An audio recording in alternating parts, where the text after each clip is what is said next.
Hey folks, welcome back to the Traveling Tactical Civilian, your go-to source for practical prepping, self-reliance, long-term survival strategies. And today, we're talking about another underrated prep that you need to have in your stockpile. It's salt. Now, I bought two different types of salt. Walmart plain salt. And it says on here, this salt does not supply iodine. So it's just plain, not iodine salt, it's just regular salt. And then pink Himalayan salt. So I bought a 16 ounce of Himalayan salt and 26 ounces of plain salt.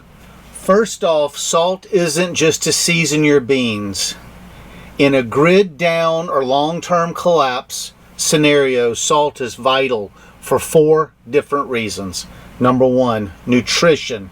Your body needs salt to survive. It helps regulate fluids, supports nerve and muscle function. It prevents deadly conditions that your body can go into. If you're sweating more or rationing water, salt becomes very important. Number 2, food preservation. Before refrigeration, salt was how you preserved meat, fish, and even vegetables. And with enough salt, you can brine or pickle anything or cure it, like curing meat. We pickle all kinds of vegetables.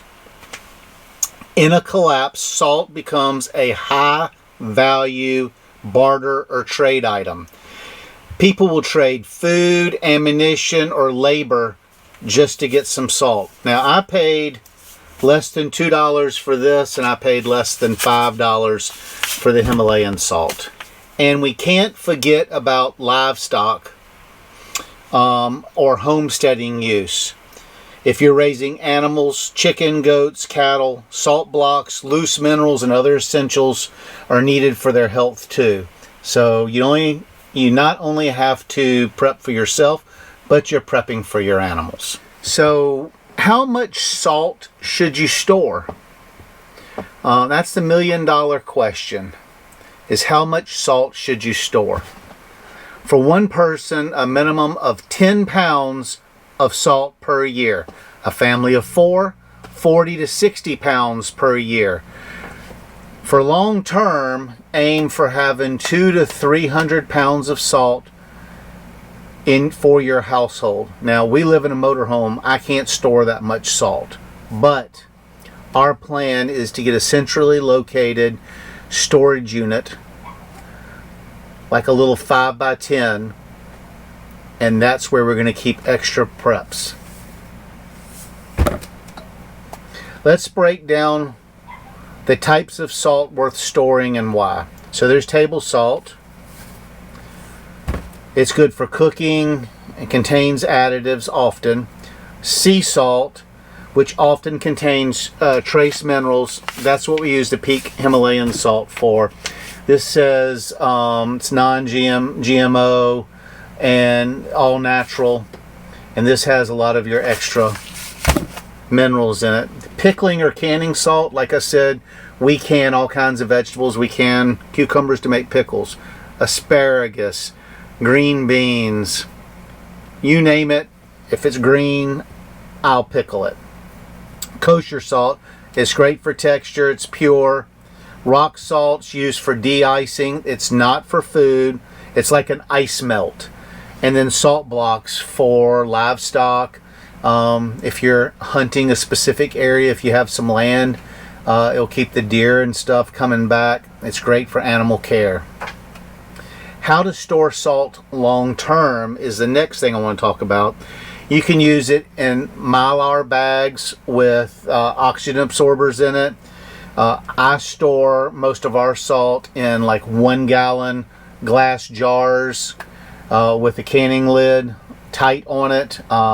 Avoid using plastic containers and always keep away from moisture and extreme heat. When I mentioned earlier, we were talking about getting a 5x10 storage unit to put extras in, centrally located. We would get it in a climate control building. Now, if you have to have it for a shit hits the fan scenario, the climate control probably won't be working, but between now and 5 years from now when I need it, it's important to have it in a controlled area. Just remember that humidity is your enemy. Clumping is annoying, but moisture can also ruin your supply and it can cause contamination. Here's a few quick mistakes to avoid when stocking salt. Do not rely on iodized salt only. It can go metallic over time, so that's why I buy plain salt without iodine, and I buy iodine salt. Don't store it in your batteries or chemicals, and don't forget your animals need salt too, so get their mineral blocks, their salt licks, that sort of stuff. Salt is one of those forgotten essentials that can make all the difference in a crisis. You can't grow it, you can't fake it. Once it's gone, you're out of luck. So get salty, folks. It's the best way possible. Load up on it now. It's cheap and it's easy. Like, I've got less than $5, okay? It's cheap and it's easy, and your future self will thank you. If you found this video helpful, we ask for you to give it a thumbs up, subscribe to the channel, and share it with your prepper community. Got tips on how you store salt? Please share them in the comments below. So for right now, I'm just going to wish you a goodbye and tell you to stay ready and stay sharp. Thank you for watching.